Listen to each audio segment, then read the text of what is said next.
Hello, what's up mga Lodi? And for today's video ay meron na naman tayong panibagong vlog. Ayan. Meron nga palang pinagawa sa akin dito na speaker. Ayan. Ito nga pala yung amplifier niya. Ang amplifier na to ay pang 5 volts or yung gamit niya na battery ay 3.7 volts na lithium ion. Ayan. Rechargeable siya. Ayan, meron siyang charging port dito. Dinala ng may-ari to sa akin, hindi siya gumagana, sira siya. Ngayon binaklas ko siya, bali 3 tornilyo na lang yung natitira. Ito yung mga tornilyo na kinalas ko. Ayan. Ayan siya.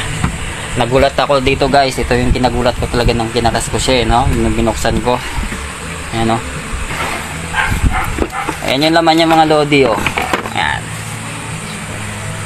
Hindi ko alam, bahay na yata ng daga to eh. Ayan, oh. Oh. Ang dami, oh. Send mo kay Alex. Ang galing. Kakaibang ano to. Ngayon ako nakabukas ng gantong speaker, kakaiba, oh. Kakaibang nilalang. Ayan, oh. Tingnan mo naman. Ang dami, oh. Ayan, oh. Binuksan ko siya kanina eh. Tapos, ay ngayon nakita ako. Binalik ko yung laman. Ay, binalik ko yung takip. Tapos pinakita ko sa inyo. Siyempre para magulat din kayo. Ay, ito pala yung tornilyo na isa. Ang panghi. May nandaga. Kaya nandang bugas na ng kamay. May bulbul pa. Ano ba to? Ay, may bulbul pa. Ayun, see?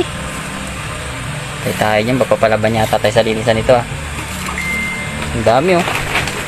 Ano ba tong dinala sa akin na speaker? Bahay naman to ng daga.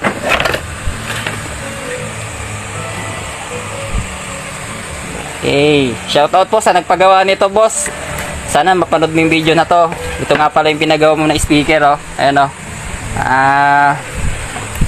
Hindi ko alam kung speaker pa ba yung tawag dito or bahay ng daga. Ayan, oh. Okay, so yan naman mga Lodi.